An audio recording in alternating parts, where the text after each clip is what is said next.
J'aimerais saluer les personnes qui nous rejoignent sur les réseaux sociaux. Que Dieu vous bénisse également et que la grâce de Dieu soit votre partage. J'aimerais ouvrir la Bible avec vous dans l'épître de Paul aux Philippiens. On va lire dans le chapitre 4, du verset 6 au verset 9, s'il vous plaît.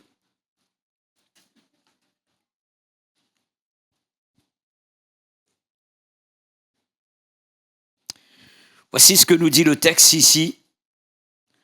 Ne vous inquiétez de rien, mais en toute chose, faites connaître vos besoins à Dieu par des prières et des supplications avec des actions de grâce, et la paix de Dieu qui surpasse toute intelligence gardera vos cœurs et vos pensées en Jésus-Christ.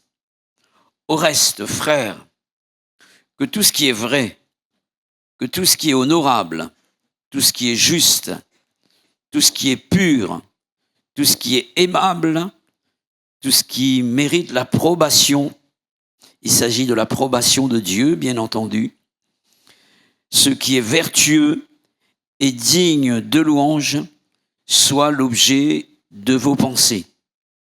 Ce que vous avez appris, reçu et entendu de moi, ce que vous avez vu en moi, pratiquez-le, et le Dieu de paix sera avec vous.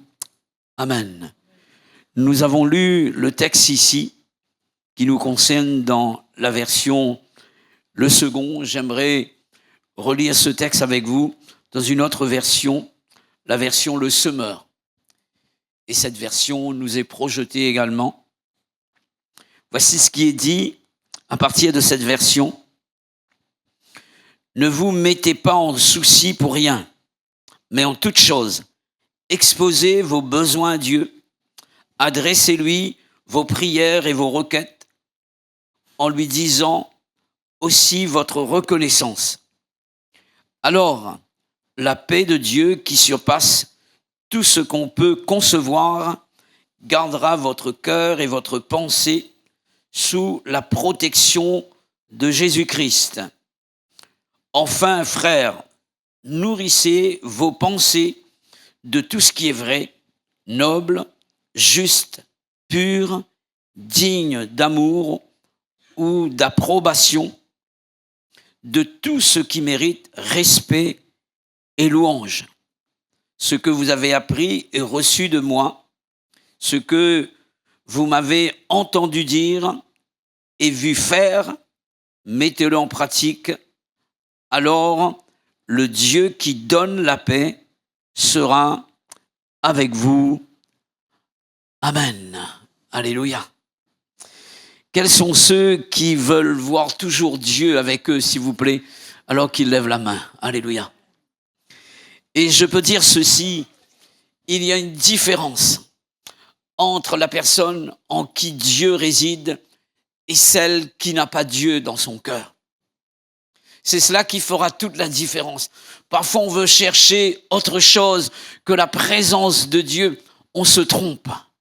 On se trompe. La Bible dit que le Dieu qui donne la paix sera avec vous. Amen.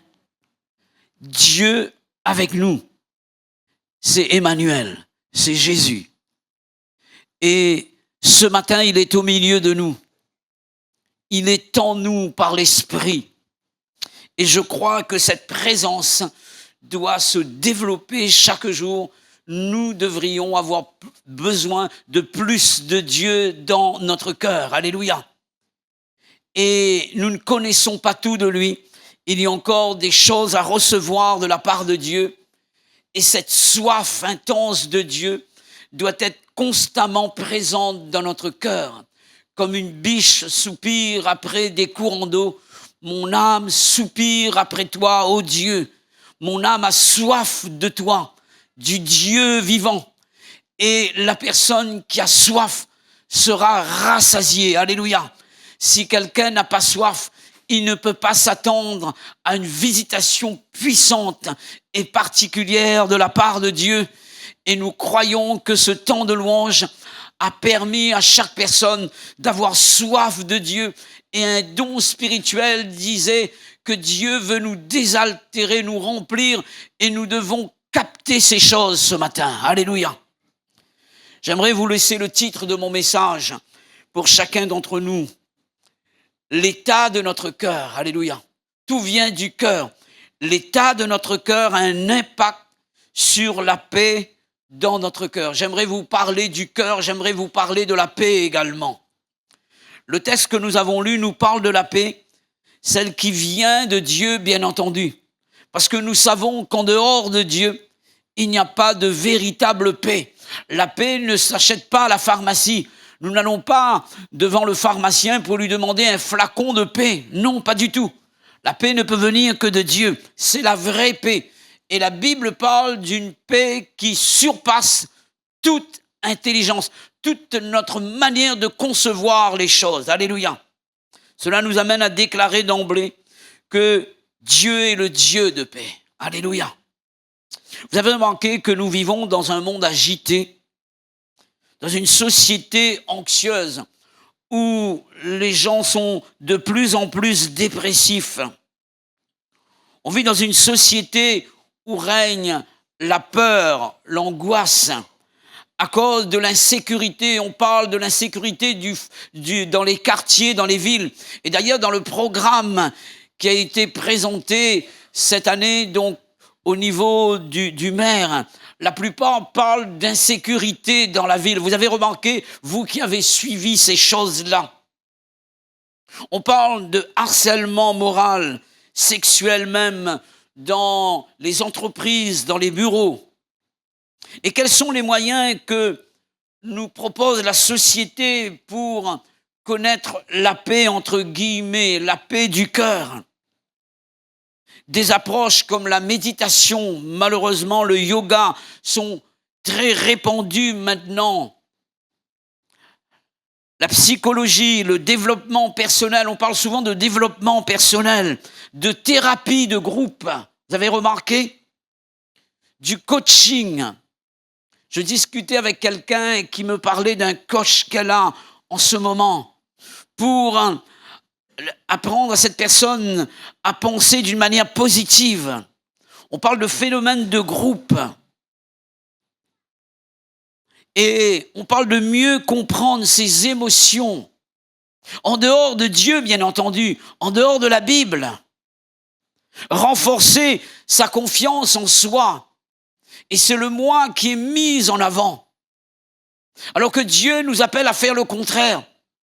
À diminuer et à laisser l'esprit prendre la place. Laisser toute la place à Dieu. Et il y a cette pensée qui est développée actuellement. Se fixer des objectifs et vouloir les atteindre, mais sans Dieu. Avec sa propre force, avec sa propre volonté. Et il y a un retour à la nature en ce moment. S'éloigner des bruits urbains. Beaucoup font des randonnées maintenant. Méditation en pleine nature. On parle aux arbres. Et certains prennent leur force de la nature et remplacent la créature. Et alors que Dieu doit avoir la première place dans notre vie, il doit être le chef et le Seigneur. On a donné des substituts à la place de Dieu. Et ce matin, j'aimerais par la Bible remettre les pendules à l'heure et dire que nous avons besoin plus de Dieu, mes frères et sœurs, plus de la présence de Dieu, plus de l'esprit en nous, plus de la parole en nous, et les choses vont changer en nous et à travers nous et autour de nous. Alléluia. Certains pratiquent toutes sortes d'arts. Beaucoup utilisent l'écriture, la peinture, la musique comme moyen d'apaisement.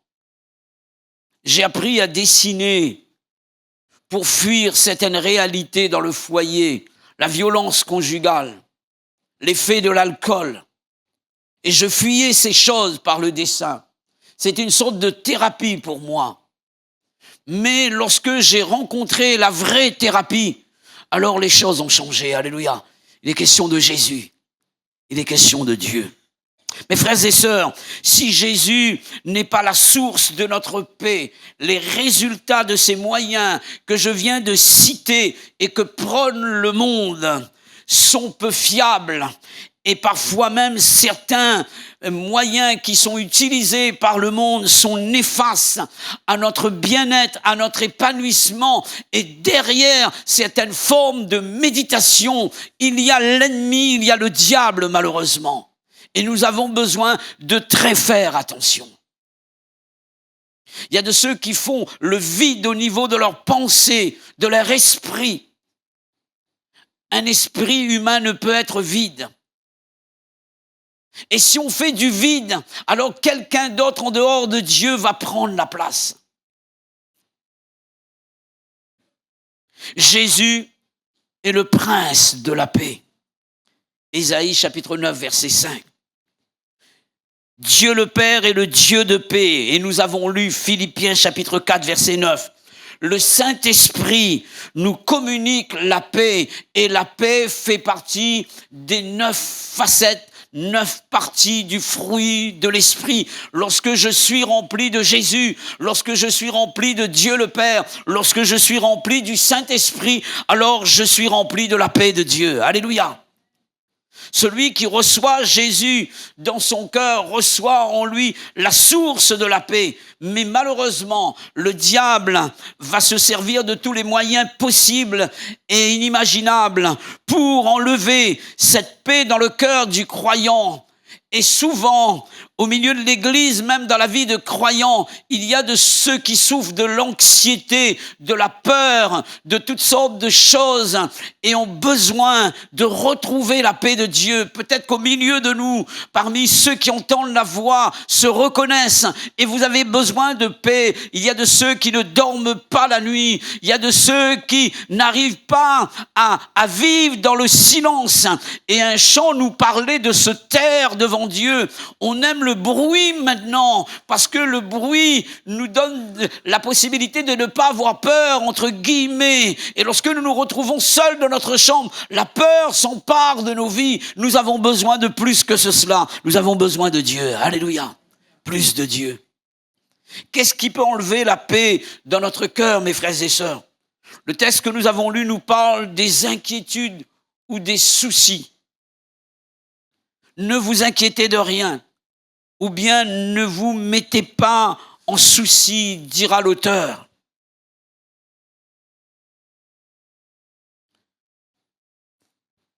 Une question que j'aimerais poser par rapport à cette première question, qu'est-ce qui peut enlever la paix dans notre cœur? Une deuxième question s'impose. Est-ce possible de ne pas s'inquiéter ou de ne pas avoir des soucis? Et je dirais ceci, humainement parlant, c'est impossible. Quelqu'un peut dire que jamais il a eu des soucis dans sa vie. Où est-elle? Où est-il? Ça n'existe pas. Nous sommes des humains. Et nous avons des soucis. L'inquiétude peut s'emparer de notre cœur. L'apôtre Paul en parle également, en tant que responsable de beaucoup d'églises à l'époque. Dans 2 Corinthiens, chapitre 11, verset 28, voici ce qu'il dira. « Je suis assiégé chaque jour par les soucis que me donnent toutes les églises. » Je peux m'identifier à Paul également. Non pas une église, mais les soucis que me donnent toutes les églises. Et c'est un poids, c'est un fardeau. Et parfois, les gens autour de nous ne connaissent pas ce que l'on vit. On nous voit derrière un micro, on se dit, mais ce pasteur, il n'a pas de soucis. Il est en train de sourire tout le temps. Parfois, on affiche un sourire. Mais intérieurement, il y a des choses qui se passent. Paul a connu cela. Voici quelques paroles de David, homme qui a eu de grandes responsabilités. C'était quelqu'un qui était un écrivain. C'était un homme qui savait combattre. C'était un compositeur. C'était un chanteur. C'était un musicien. Il était le roi d'Israël également. Et il a été, ce fut un temps, berger. Toutes ses responsabilités. Voici ce qu'il dit dans le psaume 13, verset 3.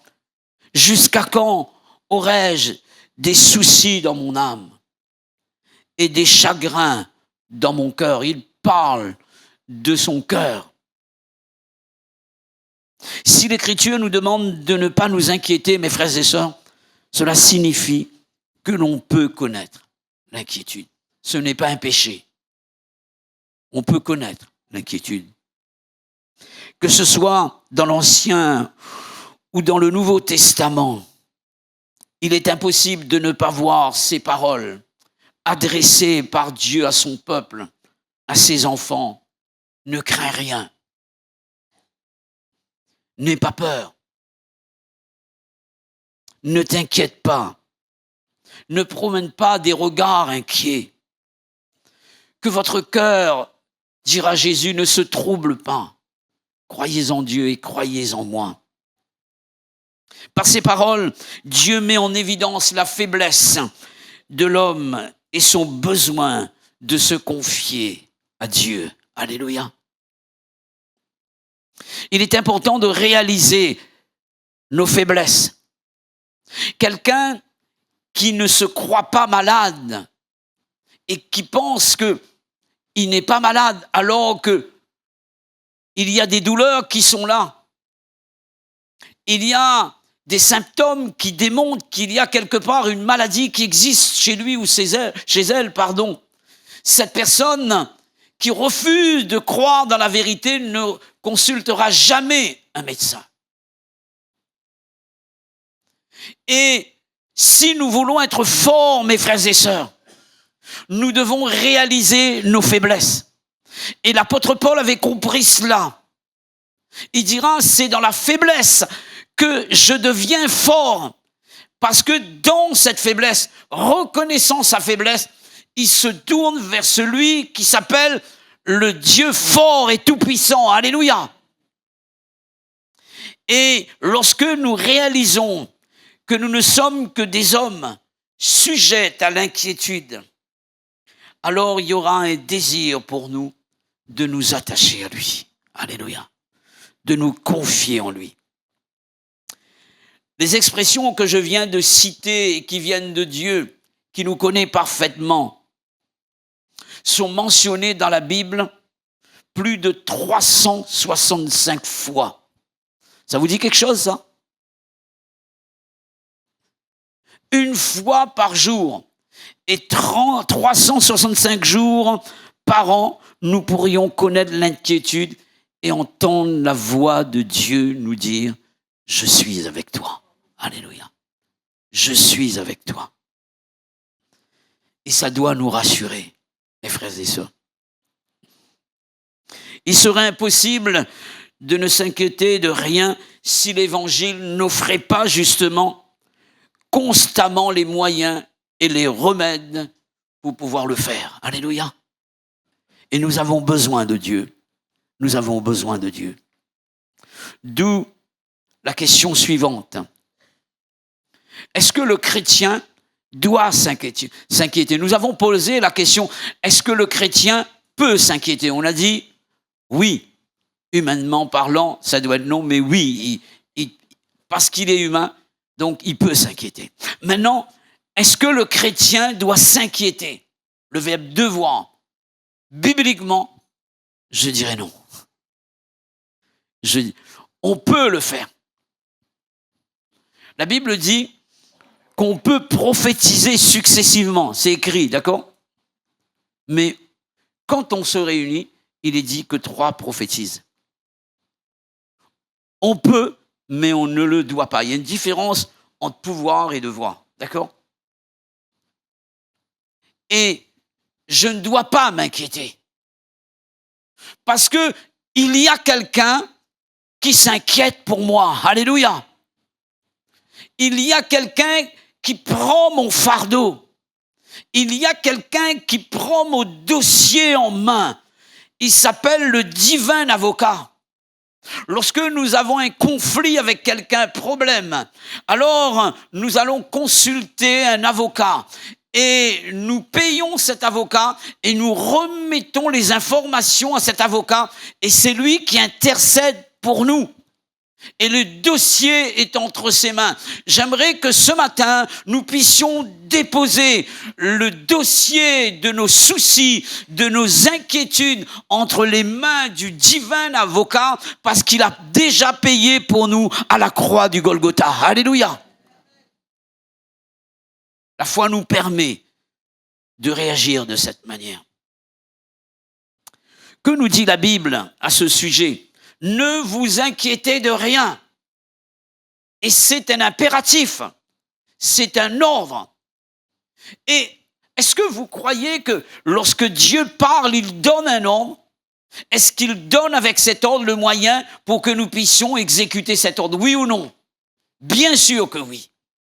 Lorsque Dieu nous laisse une parole, avec cette parole, il y a dans cette parole le pouvoir de faire ce que Dieu nous demande de faire. Alléluia. Et tu dois le croire ce matin.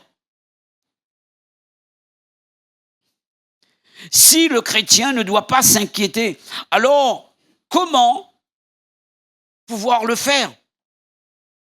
Comment ne pas s'y inquiéter? Et ce sera la deuxième division principale de mon message que j'aimerais considérer avec vous. Comment préserver la paix qui est en nous, puisque nous avons reçu la paix de Dieu. Premièrement, en gardant notre cœur en Jésus ou sous sa protection. Alléluia. C'est ce que nous avons lu dans le texte, dans la version Le Semeur. En gardant nos cœurs et nos pensées sous sa protection, sachant que le cœur est le siège de nos pensées. Alléluia. C'est pourquoi les deux mots sont mentionnés ici. Le cœur et la pensée, parce que la pensée vient du cœur. Et tout se joue à partir du cœur, mes frères et sœurs. Alléluia.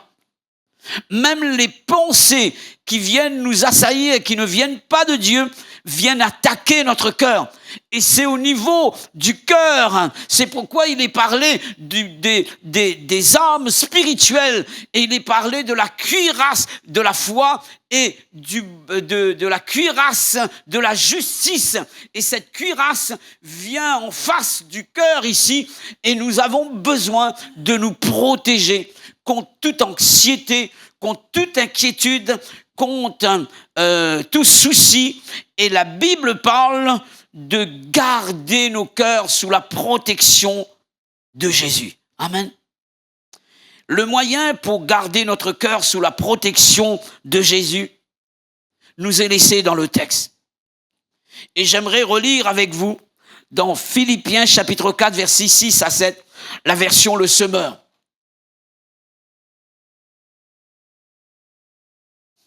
Ne vous écoutez ou bien vous lisez. Vous voyez là, c'est visible là? Ça va? Il est dit, ne vous mettez pas en souci pour rien, mais en toute chose, exposez vos besoins à Dieu.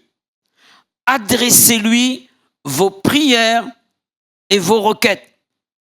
Différence entre prière et requête ici.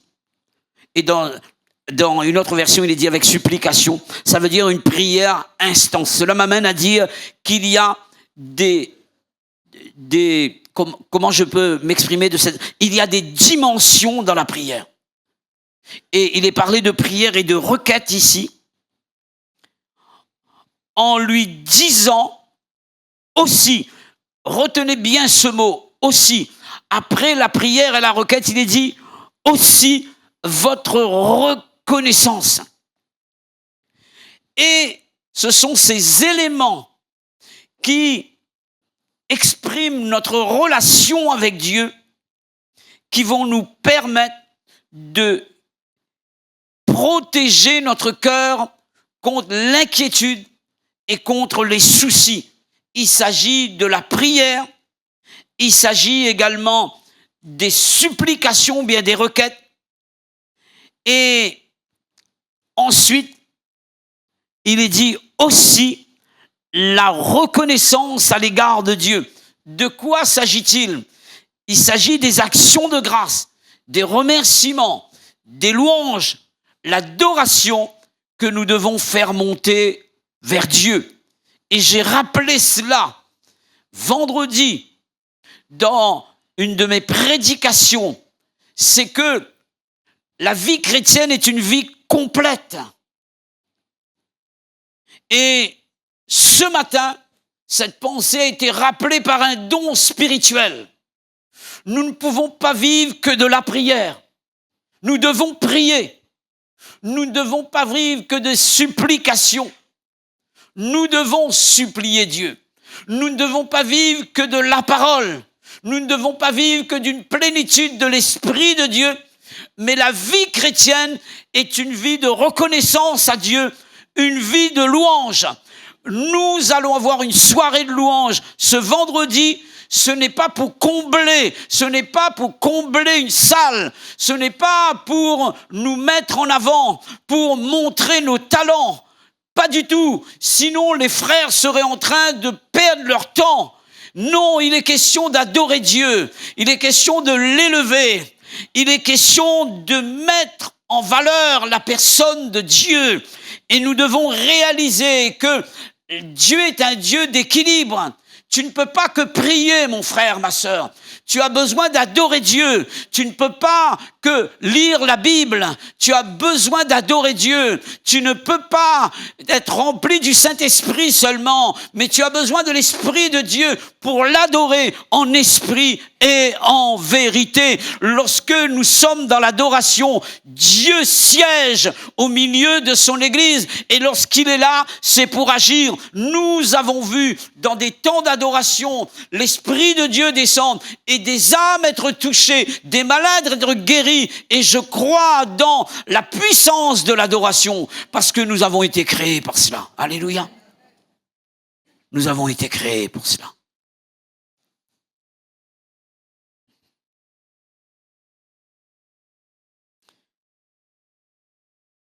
Malheureusement, beaucoup n'ont pas compris cela et méprisent l'adoration. Il y a de ceux qui ont méprisé David. Lorsqu'il ramenait l'arche de l'alliance vers la cité, et même son épouse même l'a méprisé parce qu'il était en train de sauter, de danser devant l'Éternel.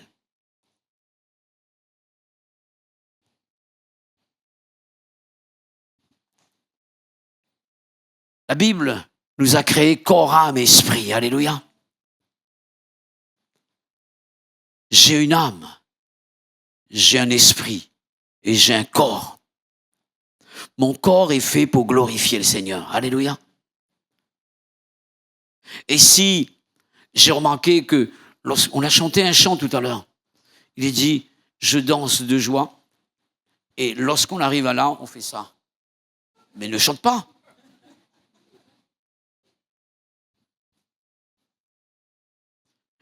La Bible dit comment on doit... Et Dieu nous a donné des modèles du psaume pour adorer Dieu. Oui ou non? Alléluia. Que Dieu soit béni. Que Dieu soit béni. Que Dieu nous aide à être équilibrés dans notre communion avec lui. Pourquoi l'action de grâce ici est-elle associée à la prière? S'il nous arrive de ne pas pouvoir prier avec confiance à cause de nos soucis, à cause de nos inquiétudes, notre action de grâce montant vers Dieu et venant de notre cœur nous ouvrira les sources de la prière. Alléluia. Et vous avez remarqué que c'est plus facile de chanter que de prier, non? Les gens chantent plus qu'ils prient. Mais l'adoration dans le chant doit ouvrir notre cœur sur des sujets de prière. C'est ce que le texte veut nous faire comprendre. Alléluia. Lorsque le cœur est sensibilisé, alors il y aura des sujets de prière qui vont naître dans ce cœur. Alléluia. Et Dieu nous appelle à cela. Je vous dis une chose, dans ma chambre, j'ai le droit de faire ce que je veux devant Dieu. Je saute de joie, je crie. Je pousse des cris de joie. Comment ça se fait qu'ailleurs, là où il y a des manifestations, on saute de joie, on crie pour le Seigneur. Et lorsqu'on arrive, et alors que c'est notre nature, on arrive dans la présence de Dieu, Dieu est là. Il faut le respecter. On sera surpris dans le ciel. On sera surpris dans le ciel. Il y a du bruit dans le ciel. Un bruit de louange. Il vint du ciel un bruit. Le ciel venait d'où? Le bruit venait d'où? Du ciel. Et parfois, on a confondu en tant que créole le mot désordre et le mot bruit. Il dit, maman, il fait désordre. Non, maman, il fait du bruit. Quand il fait désordre, il casse tout. Et Dieu est un Dieu d'ordre, d'accord? Mais Dieu est un Dieu de bruit également. Et souvent, il est parlé de bruit de grandes eaux. Le jour de la Pentecôte, il est dit, à partir du bruit, les gens ont réagi. Qu'est-ce qui se passe? Qu'est-ce qui se passe? Si nous nous taisons, les pierres vont crier. Que Dieu nous appelle à l'adoration, que Dieu nous appelle à la communion avec lui, que Dieu nous appelle à la prière. Alléluia.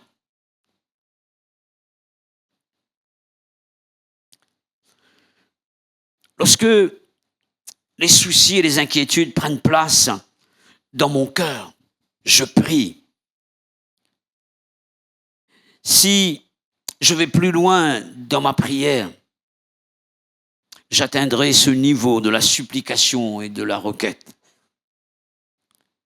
Et si j'adore mon Dieu, alors je mets une barrière entre les soucis et les inquiétudes qui sont venus pour m'empêcher de vivre en paix. Et de nouveau, la paix de Dieu envahit mon cœur et mes pensées sont remplies de la paix de Dieu. J'ai noté Amen ici, Amen de l'Église. Je répète, j'ai noté Amen de l'Église ici. Alléluia. Que Dieu nous aide, mes frères et sœurs. Comment préserver la paix en nous? Nous avons parlé de la prière, de la supplication, des requêtes et de la louange. D'accord? Deuxièmement, en nourrissant notre cœur et nos pensées de la bonne nourriture. Excusez-moi l'expression, on appelle ça la malbouffe, d'accord? Vous connaissez c'est quoi, d'accord? C'est pas le petit caribichique, hein, c'est différent, c'est autre chose, d'accord? C'est tout ce qu'on nous donne maintenant, fast-food, etc., d'accord? Et on a besoin de la bonne nourriture. Malheureusement, spirituellement, le diable va nous offrir de la mauvaise nourriture. Il y a toutes sortes de nourriture, même sur les réseaux sociaux, sur nos écrans de télévision, les choses que nous regardons, les choses que nous écoutons, et parfois sur nos portables, nous tombons sur des messages, et même nos enfants, nos petits-enfants, tombent sur ces messages-là qui souillent leur âme. Et nous avons besoin de la bonne nourriture, mes frères et sœurs, pour notre âme, pour nos pensées, pour notre cœur. Dans Philippiens chapitre 4, verset 8, la version Le Semeur, il est dit ceci, parlant de la bonne nourriture. Enfin, frères, nourrissez vos pensées de tout ce qui est vrai, noble, juste, pur, digne d'amour ou d'approbation, de tout ce qui mérite respect et louange. J'ai médité sur ce verset-là. Et j'ai essayé de comprendre de quoi il s'agit lorsque l'apôtre Paul parle de cette nourriture. De quelle nourriture s'agit-il? Et j'ai remarqué que tout ce qui est noté ici, ce ne sont pas des choses, mais une personne. Amen. Qui c'est qui est vrai? C'est qui? Alléluia. On va crier Jésus à chaque fois que je pose une question, d'accord? Qui c'est qui est vrai? J'entends pas. Qui c'est qui est vrai? Jésus. Alléluia. Qui c'est qui est noble ou veut dire majestueux? Alléluia. Jésus. Alléluia. Qui c'est qui est juste? Jésus. Qui c'est qui est pur? Jésus. Qui c'est qui est digne d'amour et d'approbation? Jésus. Qui c'est qui mérite le respect et la louange? Jésus. Donc tout ce qui est mentionné ici, ce ne sont pas des choses, mais une personne. Alléluia. La personne de Jésus en moi, la personne de Dieu, c'est cela qui fera toute la différence. Alléluia. Est-ce que nous avons compris cela? Parfois on veut chercher ailleurs, alors que nous avons tout pleinement en Jésus. Dis à ton frère, tu n'as pas besoin de chercher ailleurs, tu as tout pleinement en Jésus. Le travail est en lui. Alléluia. La construction de ta maison est en lui. Alléluia. Ta fiancée est en lui, ton mari est en lui. Alléluia. Et tu dois comprendre ça. Ta famille est en lui, tout est en lui. Nous avons tout pleinement en Jésus. Et nous devons le réaliser. Alléluia. Je vais terminer. Comment préserver la paix qui est en nous? Troisièmement, en pratiquant la parole, qui est aussi notre nourriture spirituelle. Philippiens chapitre 4, verset 9, version Le Semeur toujours. Ce que vous avez appris et reçu de moi, ce que vous m'avez entendu dire et vu faire, mettez-le en pratique. Alors, le Dieu qui donne la paix sera avec vous. Il y a des choses à faire. On reçoit de Dieu. Alléluia. Et on reçoit de lui. Ce matin, nous sommes en train de recevoir de lui. J'ai reçu de Dieu, mais j'ai fait autre chose. J'ai pratiqué ce que j'ai reçu de Dieu et je viens vous communiquer ce que j'ai reçu de Dieu. Après avoir entendu, il est important de passer à l'action. Qu'est-ce que l'église de Philippe a appris et reçu de Paul? La parole. Qu'est-ce qu'elle a entendu de Paul? La parole. Qu'est-ce que l'église a vu Paul faire? Ce qui est écrit, ce qu'il a enseigné. Qu'est-ce qu'il demande aux Philippiens de faire? De mettre en pratique cette parole. Alléluia. Alors, le Dieu qui donne la paix sera avec vous. Dieu n'est pas une chose, mes frères et sœurs. Dieu n'est pas une religion. Dieu n'est pas une philosophie. Dieu n'est pas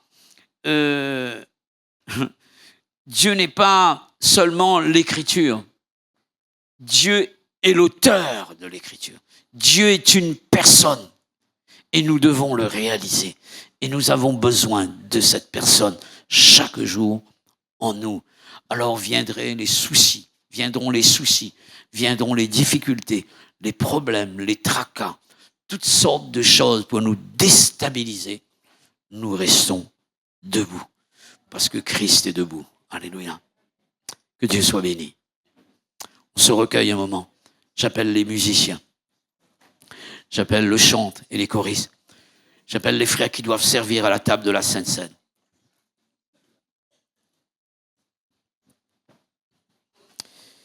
Si le pianiste voulait nous faire déjà un fond musical, j'aimerais aider tous ceux qui vivent l'anxiété, le trouble de sommeil, tous ceux qui ont besoin de paix ce matin, tous ceux qui ont peur, tous ceux qui craignent, tous ceux qui ont peur du lendemain par rapport à la crise due au pétrole, tous ceux qui ont peur par rapport au volcan, à la guerre, etc. Tous ceux qui ont peur par rapport au coût de la vie se disent « mais qu'est-ce que nous allons faire ?» Tous ceux qui ont peur par rapport au salut de leurs enfants, ces enfants ne sont pas sauvés. Vous avez Jésus. Alléluia. J'aimerais demander à tous ceux qui ont besoin de la paix de Dieu de se lever, s'il vous plaît. Vous sentez que cette paix n'y est plus. Vous avez besoin de la grâce de Dieu. On va prier ensemble le Seigneur. On va demander à Dieu la grâce. Ce que je vais faire, je ne vais pas prier pour votre paix, mais je vais prier pour que le prince de la paix vous visite. Alléluia. Je vais prier pour que le Dieu de paix vous remplisse de sa présence. Et les choses vont changer. Alléluia. Ensuite, nous allons participer au Saint-Repas. Alléluia. Merci de confirmer ta parole dans les cœurs et dans les pensées ce matin. Tu connais la situation de chacun et de chacune. Et tu veux ce matin prendre place dans les cœurs.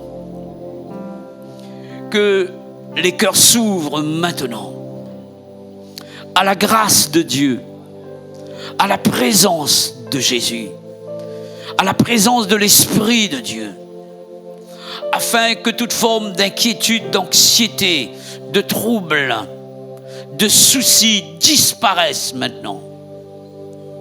Nous laissons la place à l'Esprit de Dieu. Nous ouvrons nos cœurs à la présence de Dieu.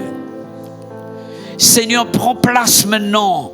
Sois le Maître, le Seigneur. Envahis ces cœurs de ta glorieuse paix. Seigneur, envahis ces cœurs de ta présence. Et permets qu'à partir de maintenant, toutes ces personnes se lèvent comme un seul homme, avec la force de Dieu en elles, la puissance du Saint-Esprit, leur permettant d'être ce qu'ils ne sont pas, ce qu'elles ne sont pas. Seigneur, parce que par ta parole et par ton esprit, tu nous donnes le pouvoir d'être ce que tu veux que nous soyons et de faire ce que nous ne pouvons faire humainement parlant. Seigneur, ce matin, que l'Esprit descende sur nous, que l'onction de Dieu nous visite et qu'il y ait de nouvelles dimensions de conception des choses dans notre cœur, que notre cœur s'affermisse en Jésus et qu'elle soit sûre, parce que le Dieu qui nous communique l'assurance, c'est Jésus. Seigneur, tu agis maintenant et tu te glorifies au nom de Jésus. Alléluia. Que Dieu vous bénisse, mes frères et sœurs. Que Dieu vous bénisse, que Dieu vous bénisse. Alléluia.